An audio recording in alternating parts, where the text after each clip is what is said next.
ফেসিবাদের বিরুদ্ধে ছাত্র শ্রমিক জনতার অভ্যুত্থানে নিহত সকল শহীদের প্রতি আমি আরও স্মরণ করছি তাদের যারা ফেসিবাদী শক্তির প্রাণঘাতী অস্ত্রের সামনে হিমালয়ের মতো দাঁড়িয়ে অন্যায়ের প্রতিবাদ করে মৃত্যুকে আলিঙ্গন করেছে, আহত হয়েছে, পঙ্গুত্ব বরণ করেছে, হারিয়েছে তাদের চোখের দৃষ্টি।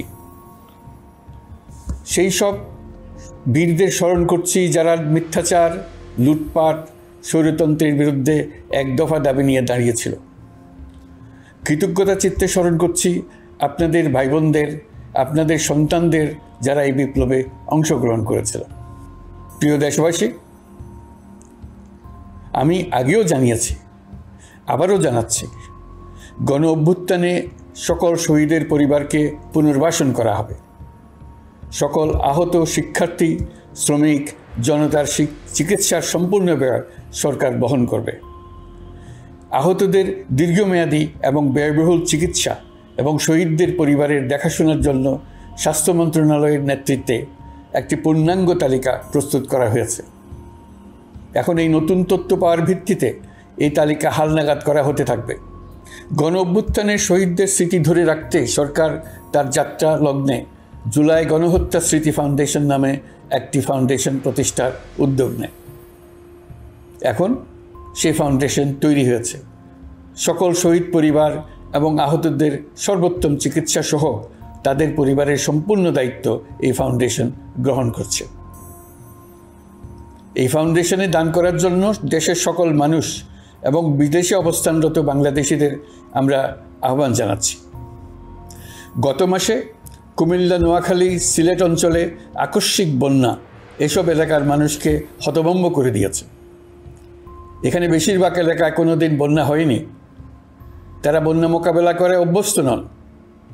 দেশপ্রেমিক সশস্ত্র বাহিনী তাৎক্ষণিকভাবে বন্যা আক্রান্ত সবাইকে রক্ষার জন্য এগিয়ে আসে। সেনা, নৌ এবং বিমান বাহিনী পরস্পরের সঙ্গে সমন্বয় করে একযোগে কাজে নেমে পড়ার ফলে মানুষের দুর্ভোগ কম হয়েছে। এর পরপরই এনজিও এবং সাধারণ মানুষ দেশের সকল অঞ্চল থেকে দলে দলে এগিয়ে এসছে। আমি বিশেষ করে দেশপ্রেমিক সেনাবাহিনীকে আবারও ধন্যবাদ জানাচ্ছি। দেশের সকল দুর্যোগকালে তারা সবসময় আন্তরিকভাবে এগিয়ে এসছে। বিশেষ করে বন্যা ও শান্তি শৃঙ্খলা রক্ষার কাজে তাদের সৈনিক এবং অফিসাররা দিনের পর দিন যেভাবে দায়িত্ব পালন করেছে তার কোনো তুলনা হয় না। জনজীবনে স্বস্তি ও আত্মবিশ্বাস প্রতিষ্ঠায় তাদের ভূমিকা অনন্য। বাংলাদেশ সশস্ত্র বাহিনীর সকল সদস্যকে আমি ধন্যবাদ জানাই তাদের সততা, ত্যাগ ও অসীম দেশপ্রেমের জন্য। দেশের স্বাধীনতা সংগ্রাম থেকে শুরু করে বন্যা, খরা, ঝড়, বৃষ্টি, ঘূর্ণিঝড়, সকল প্রাকৃতিক দুর্যোগে আপনারা সকলের শেষ ভরসার স্থান। দেশের প্রতিটি ক্রান্তিলগ্নে আপনারা দেশের মানুষের পাশে থেকেছেন। দেশের স্বাধীনতার পক্ষে, সার্বভৌমত্বের পক্ষে অবস্থান নিয়েছেন। দেশ গঠনে আপনারা সবার আগে এগিয়ে এসছেন। বিগত জুলাই হতে শুরু হওয়া গণ অভ্যুত্থান, বন্যা, নিরাপত্তা প্রদান, অস্ত্র উদ্ধার সহ সকল কার্যক্রমে আপনারা সফলভাবে দিনরাত কাজ করে যাচ্ছেন। সরকার ও জনগণের পক্ষ থেকে আমি আপনাদের প্রতি কৃতজ্ঞতা জানাচ্ছি।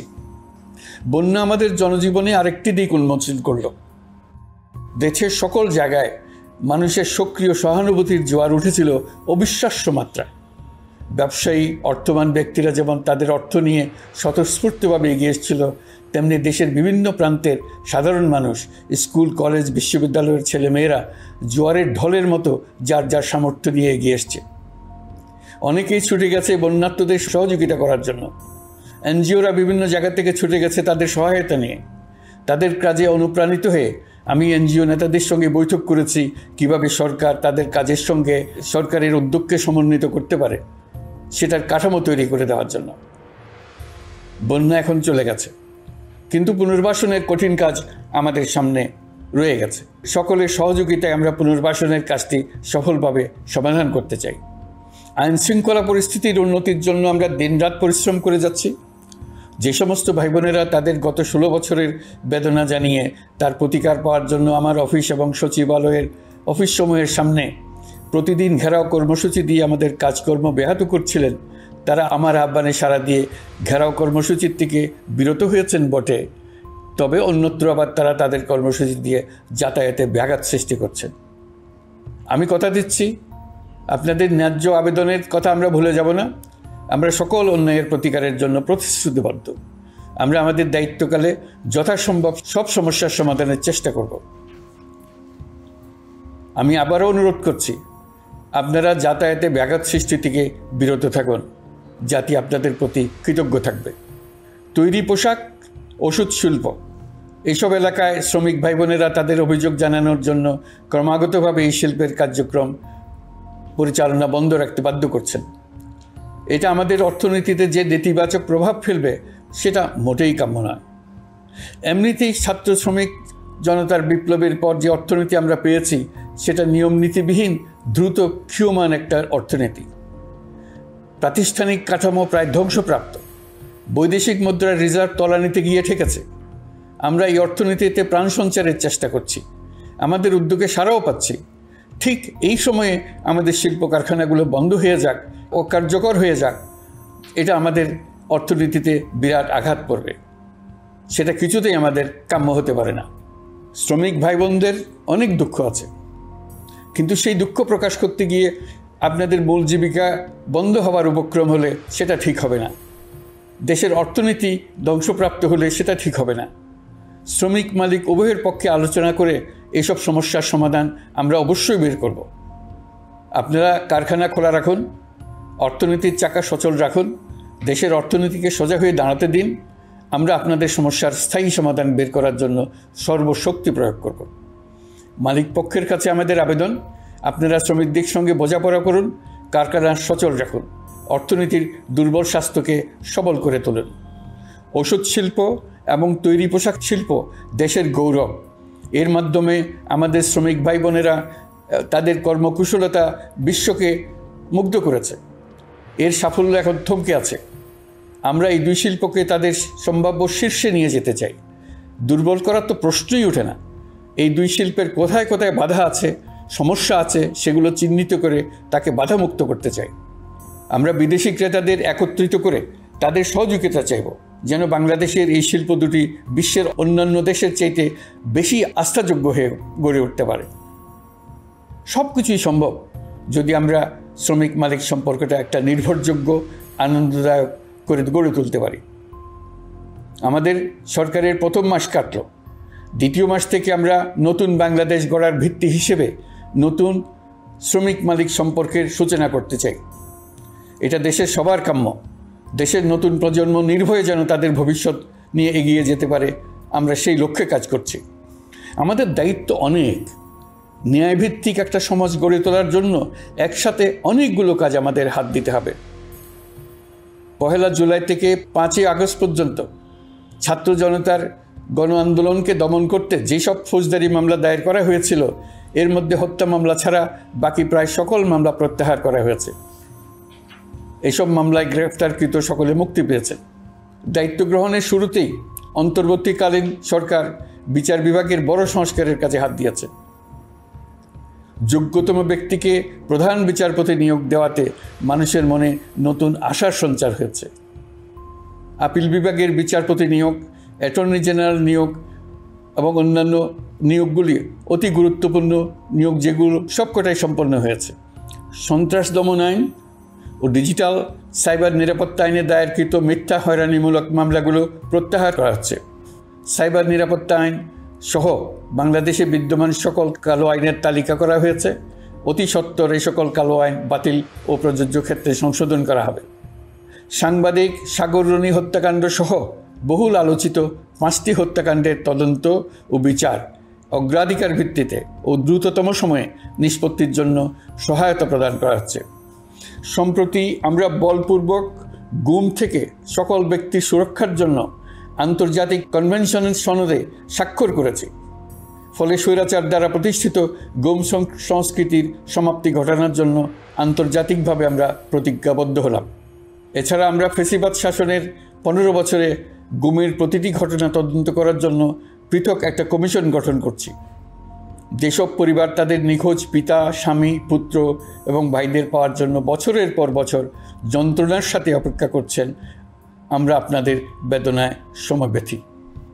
আয়নাঘরগুলো বন্ধ করে দেওয়া হয়েছে এবং সেই সাথে বের হয়ে আসছে ফ্যাসিস্ট হাসিনা সরকারের গুমের শিকার ভাই বোনদের কষ্ট ও যন্ত্রণা গাথা।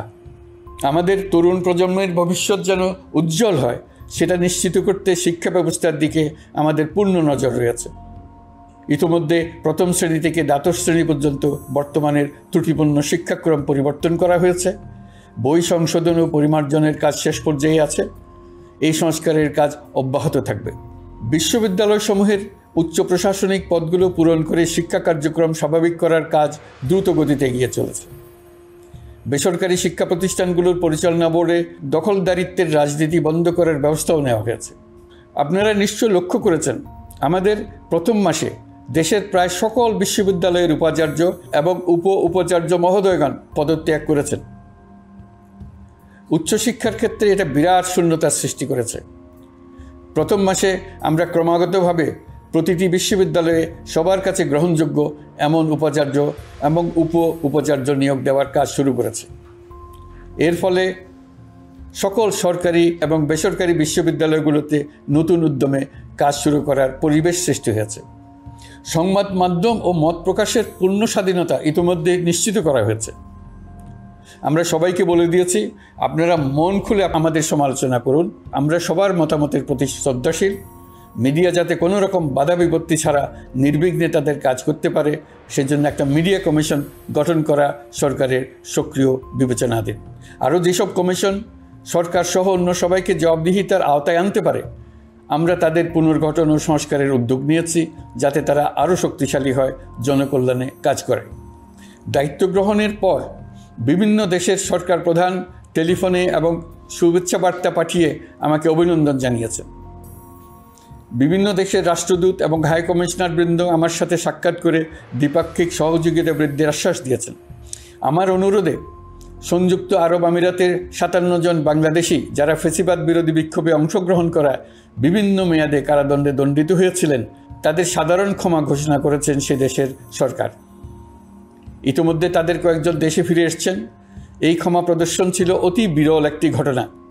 এই জন্য আমি সংযুক্ত আরব আমিরাতের রাষ্ট্রপতি শেখ মোহাম্মদ বিন জায়েদ আল নাহিয়ানকে ধন্যবাদ ও কৃতজ্ঞতা জানিয়েছি আপনাদের সবার পক্ষ থেকে। যে সমস্ত সরকার প্রধানের সঙ্গে আমার টেলিফোনে যোগাযোগ হয়েছে তাদের মধ্যে রয়েছেন ভারতের প্রধানমন্ত্রী নরেন্দ্র মোদী, পাকিস্তানের প্রধানমন্ত্রী শাহবাজ শরীফ। আমরা ভারত এবং অন্যান্য প্রতিবেশী রাষ্ট্রসমূহের সঙ্গে সুসম্পর্ক চাই, তবে সেই সম্পর্ক হতে হবে ন্যায্যতা এবং সমতার ভিত্তিতে। ভারতের সাথে আমরা ইতিমধ্যে বন্যা মোকাবেলায় উচ্চ পর্যায়ে দ্বিপাক্ষিক সহযোগিতার আলোচনা শুরু করেছি। দক্ষিণ এশিয়ায় আঞ্চলিক সহযোগিতা বৃদ্ধির লক্ষ্যে আমি সার্ক রাষ্ট্রগোষ্ঠী পুনর্জীবিত করার উদ্যোগ নিয়েছি। আমরা চাই আমাদের দেশ যেন একটি গণতান্ত্রিক দেশ হিসেবে বিশ্বের কাছে সম্মানের সাথে পরিচিত হয়। দেশের পরিকল্পনা যেন দেশের মানুষ কেন্দ্রিক হয়, কোনো নেতা বা দল কেন্দ্রিক না হয়। আমরা স্বৈরাচারী হাসিনা সরকারের অহেতুক কোটি কোটি টাকা ব্যয়ের প্রকল্প বাস্তবায়িত হতে দেখেছি, যেগুলো কখনোই দেশের মানুষের জন্য ছিল না, বরং এর সাথে জড়িত ছিল কুৎসিত আমিত্ব এবং বিশাল আকারের চুরি। চলমান এবং প্রস্তাবিত সকল উন্নয়ন প্রকল্পগুলোর যাচাই বাছাই করার কাজ ইতিমধ্যে আমরা শুরু করেছি। প্রকল্প বাস্তবায়নের পর্যায় বিবেচনা করে বাকি কাজে ব্যয়ের সাশ্রয় এমনকি প্রয়োজন মতে তা বাতিল করার কথা বিবেচনা করা হবে। দেশের মানুষকে আর ফাঁকি দেওয়া চলবে না। কর্মসংস্থান তৈরি করবে এমন প্রকল্পগুলোকে আমরা অগ্রাধিকার দেব। লুটপাট ও পাচার হয়ে যাওয়া অর্থ ফিরিয়ে আনার উদ্যোগ আমরা নিয়েছি। আর্থিক খাতে শৃঙ্খলা ফিরিয়ে আনতে একটা ব্যাংকিং কমিশনও গঠন করার উদ্যোগ নেওয়া হয়েছে। বিভিন্ন ব্যাংকের পরিচালনা পরিষদ পুনর্গঠন করা হয়েছে। ব্যাংকিং খাতে এই এক মাসে বিরাট পরিবর্তন এসেছে, আপনারা নিশ্চয়ই সেটা লক্ষ্য করেছেন। আমরা এই খাতে নিয়মনীতি প্রতিষ্ঠা করতে পেরেছি। আরও অনেক কাজ বাকি রয়ে গেছে। প্রথম মাসের কাজ হিসেবে শুধু প্রধান কাজগুলো করেছে, তার সঙ্গে রয়েছে আরও অনেক পরবর্তী কাজ। ফ্যাসিবাদী সরকার লুটপাট করার জন্য নতুন করে 60,000 কোটি টাকা ছাপিয়ে বাজারে ছাড়ার কারণে মুদ্রাস্ফীতির শিকার হয়েছে দেশের মানুষ। এই অতুলনীয় মুদ্রাস্ফীতি নিয়ন্ত্রণ অন্তর্বর্তী সরকারের অন্যতম প্রধান লক্ষ্য। মুদ্রাস্ফীতি নিয়ন্ত্রণের লক্ষ্যে পলিসি সুদের হার বৃদ্ধি করে 9% উন্নীত করা হয়েছে। মূল্যস্ফীতি থেকে সাধারণ মানুষকে সুরক্ষা দেওয়ার উদ্দেশ্যে ওএমএস, খাদ্য বান্ধব কর্মসূচি সহ সুলভ মূল্যে প্রান্তিক মানুষের কাছে নিত্য প্রয়োজনীয় দ্রব্য সরবরাহ চলমান রাখা হয়েছে। মূল্যস্ফীতি মোকাবেলায় চলতি অর্থবছরে চাল ও গম আমদানির জন্য 5,800 কোটি টাকা, আভ্যন্তরীণ সংগ্রহের জন্য 8,900 কোটি টাকা এবং খাদ্য ভর্তুকির 3টি প্রোগ্রামের জন্য 7,360 কোটি টাকা বরাদ্দ রাখা হয়েছে। বিভিন্ন স্টেক হোল্ডারের সাথে সভা করে মূল্যস্ফীতি নিয়ন্ত্রণের করণীয়সমূহ চিহ্নিত করা হয়েছে। পরিচালন ও উন্নয়ন ব্যয় যৌক্তিক পরিমাণে হ্রাস করার জন্য কার্যক্রম গ্রহণ করা হয়েছে। কৃষিপণ্য উৎপাদনের জন্য সার আমদানির ক্ষেত্রে প্রয়োজনীয় বৈদেশিক মুদ্রার সরবরাহ নিশ্চিত করার পদক্ষেপ নেওয়া হয়েছে। প্রকৃত চাষিগণ যাতে কৃষি ঋণ পেয়ে থাকেন তা নিশ্চিত করার উদ্যোগ নেওয়ার পাশাপাশি কৃষি ঋণের পরিমাণ বৃদ্ধি করা হয়েছে। মার্কিন ডলারের বিপরীতে টাকার বিনিময় হার স্থিতিশীল রাখার লক্ষ্যে বৈদেশিক মুদ্রার বিনিময় হারকে বাজারভিত্তিক করা হয়েছে। কালো টাকা সাদা করার অনৈতিক অনুমতি বাতিল করা হয়েছে। বৈদেশিক মুদ্রার রিজার্ভ বৃদ্ধি করতে বিভিন্ন উন্নয়ন সহযোগীদের কাছ থেকে বাজেট সাপোর্ট চাওয়া হয়েছে। আন্তর্জাতিক মুদ্রা তহবিল থেকে অতিরিক্ত 3 বিলিয়ন মার্কিন ডলার, বিশ্বব্যাংক থেকে অতিরিক্ত 1 বিলিয়ন ডলার, জাইকা থেকে অতিরিক্ত 1 বিলিয়ন মার্কিন ডলার প্রদানের অনুরোধ করা হয়েছে। রূপপুর পারমাণবিক বিদ্যুৎ কেন্দ্র নির্মাণ প্রকল্পের অগ্রিম অর্থ পরিশোধ এবং বকেয়া পাওনা নিয়ে রাশিয়ান ফেডারেশনের সাথে অর্থ মন্ত্রণালয়ের আলোচনা চলছে। পাইপলাইনে থাকা 48 বিলিয়ন মার্কিন ডলার বৈদেশিক সহায়তা ব্যবহারের উদ্যোগ নেওয়া হয়েছে। মেগা প্রকল্পের নামে লুটপাট বন্ধের পাশাপাশি স্বাস্থ্য ও শিক্ষা খাতে বরাদ্দ বৃদ্ধির পরিকল্পনা গ্রহণ করা হয়েছে। বৈদেশিক মুদ্রার রিজার্ভের উপর চাপ কমানোর লক্ষ্যে রাশিয়া এবং চীন থেকে প্রাপ্ত ঋণের সুদের হার কমানো এবং ঋণের মেয়াদ বৃদ্ধির জন্য অনুরোধ জানানো হয়েছে। সকল উন্নয়ন সহযোগীদের সাথে সম্পর্ক আরও নিবিড় করার উদ্যোগ নেওয়া হয়েছে। সকল অর্থনৈতিক সূচক এবং পরিসংখ্যানের প্রকৃত মান বা সংখ্যা প্রকাশের জন্য নির্দেশনা প্রদান করা হয়েছে। জিডিপি, মূল্যস্ফীতি ইত্যাদি সঠিক উপাত্ত সংগ্রহ, প্রাক্কলন ও প্রকাশের জন্য নির্দেশনা দেওয়া হয়েছে। জাতীয় রাজস্ব বোর্ড এবং অর্থ বিভাগের রাজস্ব আয় সম্পর্কিত উপাত্তের মধ্যে পার্থক্য নিরসনে উদ্যোগ নেওয়া হয়েছে। প্রকৃত রপ্তানি আয় নিরূপণ এবং প্রকাশের নির্দেশনা দেওয়া হয়েছে। জাতীয় রাজস্ব বোর্ডের অটোমাইজেশনের লক্ষ্যে পরিকল্পনা গ্রহণ করা হয়েছে। পুঁজিবাজারকে স্বাভাবিক ধারায় ফিরিয়ে আনতে সিকিউরিটি এক্সচেঞ্জ কমিশন পুনর্গঠন করা হয়েছে।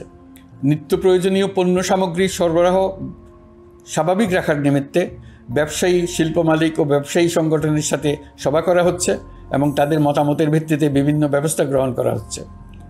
বিদ্যমান মজুদ ও ঘাটতি মূল্যায়ন করে ভবিষ্যৎ চাহিদা পর্যালোচনা করে স্থানীয় উৎপাদন বৃদ্ধির পাশাপাশি আমদানি পর্যায়ে বিভিন্ন জটিলতা দূরীকরণ, বন্দর ও বড় মোকামসহ পরিবহন ব্যবস্থার বিভিন্ন সমস্যা সমাধানে সংশ্লিষ্ট সকল মন্ত্রণালয়, দপ্তর, বিভাগকে প্রয়োজনীয় নির্দেশ দেওয়া হয়েছে। এই জন্য তেল, চিনি, ডিম ও মাংস উৎপাদনকারী বৃহৎ প্রতিষ্ঠানসমূহের সাথে সভা ও মতবিনিময় করা হচ্ছে। নিত্য প্রয়োজনীয় কিছু দ্রব্যাদি যেমন পেঁয়াজ, আলু এসবের দাম আরও কমানোর জন্য বিদ্যমান শুল্ক হার হ্রাসের বিষয়ে এনবিআরকে প্রয়োজনীয় নির্দেশনা দেওয়া হয়েছে। ইতোমধ্যে এনবিআর পেঁয়াজ, আলু ও কতিপয় কীটনাশকের ক্ষেত্রে আমদানি শুল্ক হ্রাস এবং ক্ষেত্র বিশেষে রেগুলেটরি শুল্ক প্রত্যাহার করে এসআরও জারি করেছে। নিম্ন আয়ের 1 কোটি পরিবারকে টিসিবির মাধ্যমে হ্রাসকৃত মূল্যে কিছু পণ্য যেমন পরিবার প্রতি চাল মাসে 5 কেজি, সয়াবিন তেল মাসে 2 কেজি, মসুর ডাল মাসে 2 কেজি দেওয়া হচ্ছে। এটি সামনের দিনগুলোতে অব্যাহত রাখা হবে। সরকার দায়িত্ব গ্রহণের পর জনপ্রত্যাশা অনুযায়ী বিদ্যুৎ, জ্বালানি ও খনিজ সম্পদ মন্ত্রণালয় হতে বিদ্যুৎ ও জ্বালানির দ্রুত সরবরাহ বৃদ্ধি আইনের অধীনে চলমান সকল প্রকার নেগোসিয়েশন, প্রকল্প বাছাই এবং ক্রয় প্রক্রিয়াকরণ কার্যক্রম আপাতত স্থগিত করা হয়েছে। গত 1.5 দশকে এই আইন ব্যবহার করে লক্ষ কোটি টাকা লুটপাট হয়েছে। বিদ্যুৎ, জ্বালানি ও খনিজ সম্পদ মন্ত্রণালয়ের আওতাধীন কোম্পানিসমূহে অধিকতর স্বচ্ছতা ও জবাবদিহিতা আনার লক্ষ্যে কোম্পানিসমূহের পরিচালনা পর্ষদ পুনর্গঠন করা হয়েছে। প্রকৌশল, ভূতত্ত্ব এবং খনিজ হিসাব বিষয়ে অধ্যয়ন করেছে এমন ছাত্র প্রতিনিধি অন্তর্ভুক্ত করার জন্য উদ্যোগ গ্রহণ করা হয়েছে। এই খাতে অধিকতর সক্ষমতা, গতিশীলতা এবং জবাবদিহিতা নিশ্চিত করার লক্ষ্যে বিশেষজ্ঞগণের সমন্বয়ে একটি কমিটি গঠন করা হয়েছে। জ্বালানি তেলের মূল্য জনপ্রত্যাশা অনুযায়ী সহনশীল রাখতে অকটেন ও পেট্রোলের দাম 6 টাকা, ডিজেল ও কেরোসিনের দাম 1 টাকা 25 পয়সা কমানো হয়েছে। 37 দিন বন্ধ থাকার পর গত 25 আগস্ট হতে মিরপুর 10 ও কাজীপাড়া স্টেশন ছাড়া বাকি সব স্টেশনে মেট্রো রেল পুনরায় চালু করা হয়েছে।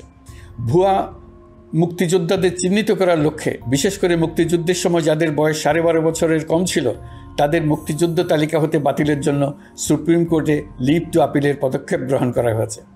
মুক্তিযোদ্ধা কল্যাণ ট্রাস্টের আওতাধীন বেদখলকৃত স্থাবর সম্পত্তি উদ্ধারে প্রয়োজনীয় ব্যবস্থা গ্রহণ করা হয়েছে। গৃহায়ন ও গণপূর্ত মন্ত্রণালয় কর্তৃক গৃহীত বরিশাল, রংপুর, ময়মনসিংহ উন্নয়ন কর্তৃপক্ষ আইন এর খসড়া তৈরির কার্যক্রম নেওয়া হয়েছে। পূর্বাচল নতুন শহর প্রকল্প, ঢাকার আশেপাশে স্যাটেলাইট সিটি নির্মাণের রোডম্যাপ চূড়ান্তকরণের উদ্যোগ নেওয়া হয়েছে। বিধি বহির্ভূত প্রদত্ত প্লট ও ফ্ল্যাটের বরাদ্দ বাতিলের উদ্যোগ নেওয়া হয়েছে। প্রিয় দেশবাসী, আপনাদের আমাদের সন্তানদের জন্য একটি গণতান্ত্রিক বাংলাদেশের রূপরেখা তৈরি করতে আমরা দৃঢ় প্রতিজ্ঞ। আর যেন আমাদের কোনো স্বৈরাচারের হাতে পড়তে না হয়। আমরা যাতে বলতে পারি আমরা একটি গণতান্ত্রিক দেশে বসবাস করি, আমরা যাতে সকলেই দাবি করতে পারি যে এই দেশটি আমাদের, আমরা সেই লক্ষ্যেই কাজ করছি। কেউ আইন নিজের হাতে তুলে নেবেন না। আইন নিজের হাতে তুলে নিয়ে কেউ সমাজে বিশৃঙ্খল পরিবেশ সৃষ্টি করলে আমরা তাকে অবশ্যই শাস্তির আওতায় নিয়ে আসব। আমরা একটি সাম্প্রদায়িক সম্প্রীতির দেশ। ধর্মীয় সম্প্রীতি বিনষ্ট হয় এমন কোনো কাজ কেউ কোনোভাবেই করবেন না। অতীতে শুধুমাত্র আওয়ামী মতাদর্শী না হওয়ার কারণে 28তম থেকে 42তম BCS পর্যন্ত BPSC কর্তৃক সুপারিশকৃত অনেক প্রার্থী নিয়োগ বঞ্চিত হয়েছেন। 8ই আগস্ট পরবর্তী সময়ে এর মধ্যে এদের 259 জনকে নিয়োগ দেওয়া হয়েছে। মাঠ প্রশাসনকে জনবান্ধব এবং দুর্নীতিমুক্ত, জবাবদিহিমূলকভাবে গড়ে তোলার জন্য সব ধরনের উদ্যোগ নেওয়া হয়েছে। সরকারি কর্মচারীদের বাধ্যতামূলকভাবে সম্পদ বিবরণী দাখিলের নির্দেশ দেওয়া হয়েছে এবং এটা প্রতি বছর তাদেরকে করতে হবে। ধ্বংস হয়ে পড়া একটা জনপ্রশাসনকে নিয়ে যাত্রা শুরু করেছি। মন্ত্রণালয়গুলোর উচ্চতম পদে যারা নিয়োজিত ছিলেন তারা অনেকে দায়িত্ব ছেড়ে চলে গেছেন, কিংবা পদে থাকলেও সহকর্মীদের চাপের মুখে কাজ করতে পারছিলেন না, বাধ্য হয়ে পদত্যাগ করেছেন। আর যারা 16 বছরের স্বৈরাচারী শাসনের আমলে পদত্যাগে বাধ্য হয়েছিলেন কিংবা দায়িত্ববিহীন অবস্থায় একই পদে থেকে বাধ্য হয়েছেন, তাদের সবার কথা বিবেচনা নিয়ে জনপ্রশাসনকে নতুন করে দাঁড় করানো হয়েছিল আমাদের প্রথম মাসে কঠিনতম সময়। আবার সকল সমস্যার সমাধান করে একটি নতুন জনপ্রশাসন কাঠামো দাঁড় করাতে পেরেছি, এটাই আমাদের প্রথম মাসের সবচাইতে বড় অর্জন। আমার বিশ্বাস এই জনপ্রশাসন জনগণের ইচ্ছা পূরণে সর্বোচ্চ অবদান রাখতে পারবে। অতি স্বল্প জনবল নিয়ে দাপ্তরিক কার্যক্রম শুরু করা হলেও প্রথম দিকে বিভিন্ন মন্ত্রণালয় ও বিভাগ থেকে পাঠানো বিবিধ প্রস্তাব দ্রুত গতিতে এবং আইনগত সমস্ত বাধ্যবাধকতা মেনে সিদ্ধান্ত নেওয়া হয়েছে। গত 1 মাসে বিভিন্ন মন্ত্রণালয় ও বিভাগ 198টি অতি গুরুত্বপূর্ণ বিষয়ে সিদ্ধান্ত নিয়েছে। জনপ্রশাসনের 135 জন অতিরিক্ত সচিব, 227 জন যুগ্ম সচিব এবং 120 জন উপসচিবকে পদোন্নতি প্রদান করা হয়েছে। 59টি জেলার জেলা প্রশাসককে প্রত্যাহার করা হয়েছে এবং নতুন 59 জন জেলা প্রশাসককে নিয়োগ দেওয়া হয়েছে। 67 জন কর্মকর্তার চুক্তিভিত্তিক নিয়োগ বাতিল করা হয়েছে। 10 জন যুগ্ম সচিব, 8 জন অতিরিক্ত সচিব, 6 জন সচিবকে ওএসডি করা হয়েছে। বাংলাদেশ পুলিশের 80 জন ডিআইজি, 30 জন পুলিশ সুপার সহ 110 জনকে পদোন্নতি প্রদান করা হয়েছে। 1 জন ডিআইজি, 1 জন এডিশনাল ডিআইজি, 4 জন পুলিশ সুপারকে চাকরিতে পুনর্বহাল করা হয়েছে। আইজিপি সহ 10 জন অতিরিক্ত আইজি, 88 জন ডিআইজি, 21 জন এডিশনাল ডিআইজি, 177 জন পুলিশ সুপার সহ মোট 297 জন কর্মকর্তাকে বদলি করা হয়েছে। ছাত্র শ্রমিক জনতার বিপ্লবের মূল লক্ষ্য ছিল গণভবন। এটা ছিল স্বৈরাচারের কেন্দ্রবিন্দু। এই সরকার বিপ্লবের প্রতি সম্মান দেখিয়ে গণভবনকে বিপ্লবের জাদুঘর হিসেবে ঘোষণা দিয়েছে। ছাত্র জনতার ক্ষোভকে স্থায়ীভাবে তুলে ধরার জন্য গণভবনের আর কোনো সংস্কার করা হবে না। ছাত্র জনতার ক্ষোভের মুখে তা যে অবস্থায় দাঁড়িয়েছিল সেই অবস্থায় তাকে রাখা হবে। যেসব মূল্যবান সামগ্রী জনতা নিয়ে গিয়েছিল সেগুলো অনেক ফেরত দিয়ে গেছেন। যারা নিয়ে গিয়েছেন তারা নিজেরাই ফেরত দিয়ে গেছেন। তাদের আমরা দেশবাসীর পক্ষ থেকে ধন্যবাদ জানাচ্ছি। আরও কিছু জিনিস পাওয়া যায়নি, যারা নিয়ে গেছেন তাদের কাছে আমাদের অনুরোধ থাকবে তারা যেন এইসব সামগ্রী ফেরত দিয়ে যান।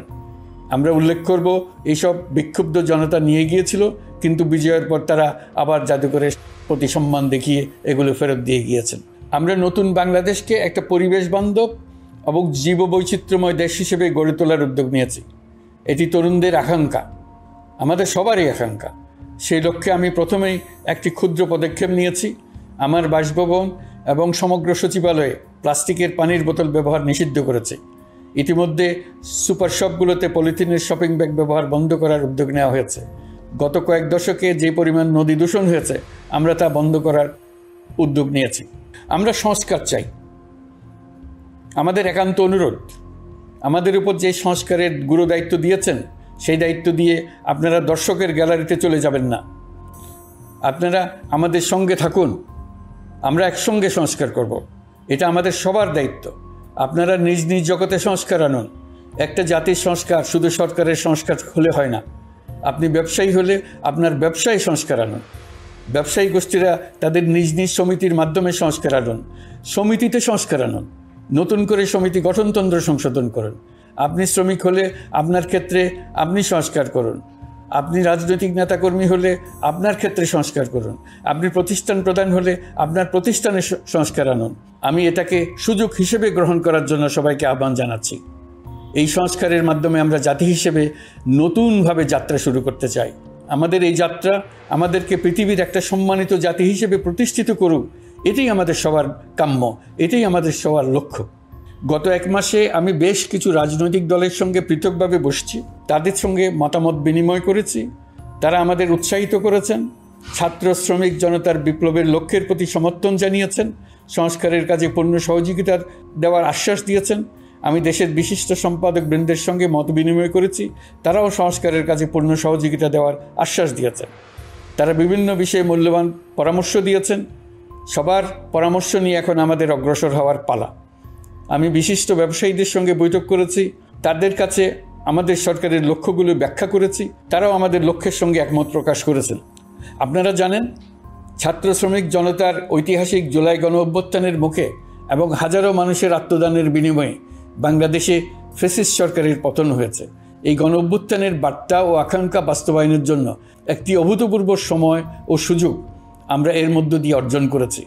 এর বাস্তবায়ন তথা বাংলাদেশের ফ্যাসিজম বা স্বৈরতান্ত্রিক শাসন পুনরাবৃত্তির আশঙ্কা রোধ এবং জনমালিকানা ভিত্তিক কল্যাণমুখী জনস্বার্থে নিবেদিত একটি রাষ্ট্র ব্যবস্থা প্রবর্তনের লক্ষ্যে কিছু জাতীয় ভিত্তিক সংস্কার সম্পন্ন করা জরুরি হয়ে পড়েছে।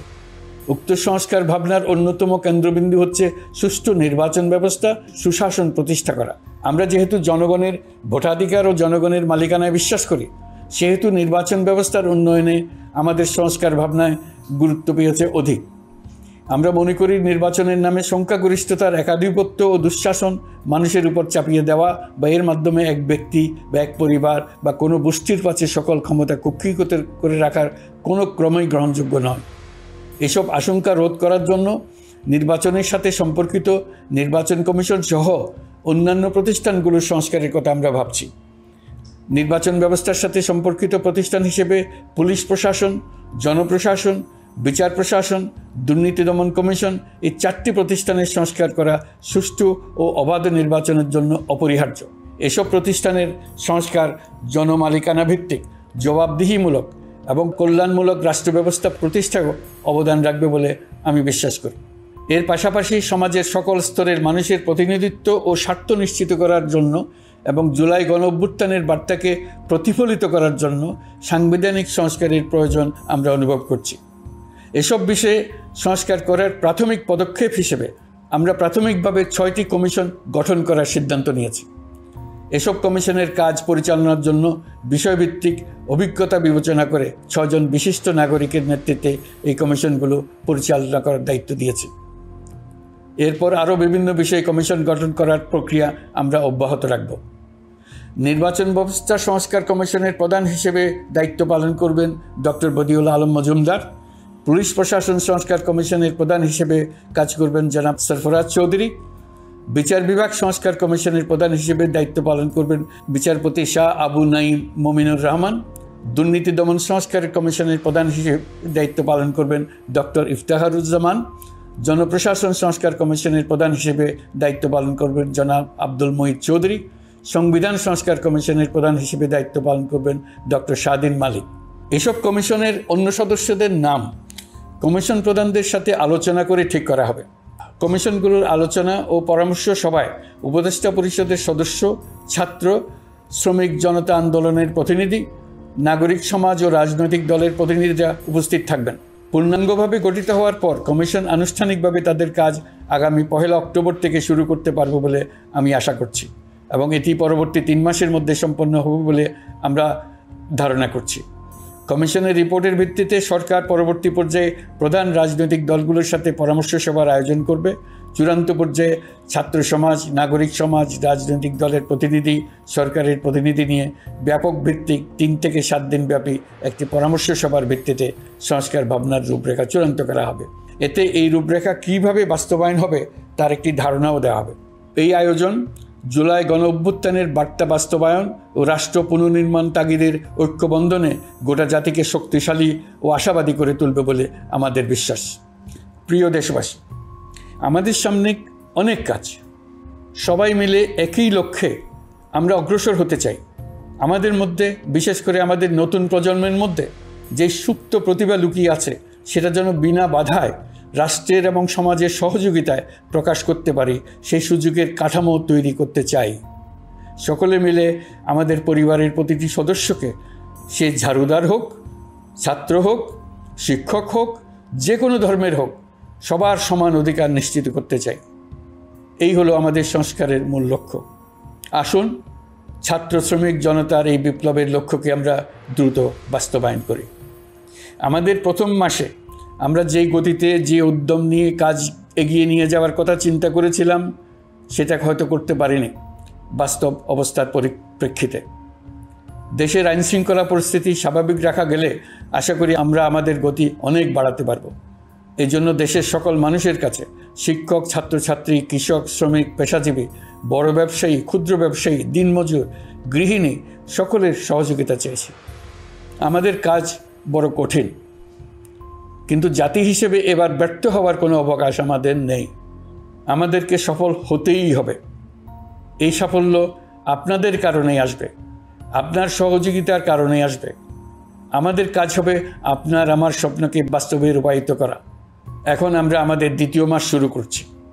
আমাদের 2য় মাসে যেন আপনাদের মনে দৃঢ় আস্থা সৃষ্টি করতে পারি, সেই চেষ্টা করে যাব। ধৈর্য ধরুন, এই কথাটি আমি মোটেই আপনাদের বলবো না। আমরা সবাই অধৈর্য হয়ে পড়েছি। এত সব কাজ কখন যে শেষ হবে এটা চিন্তা করে আমরা অধৈর্য হব, কেন হব না? কিন্তু সঠিকভাবে কাজ করব, কাজে কোনো অধৈর্যের চিহ্ন রাখব না। প্রিয় দেশবাসী, দেশের শিশু, কিশোর কিশোরী, তরুণ তরুণী, ছাত্রছাত্রী, বয়স্ক, বৃদ্ধ, পুরুষ, মহিলা, সবাইকে আবারও আমার সালাম জানাচ্ছি। আসসালামু আলাইকুম। আপনাদের সবাইকে ধন্যবাদ জানাচ্ছি। মহান আল্লাহ আমাদের সকলের সহায় হন।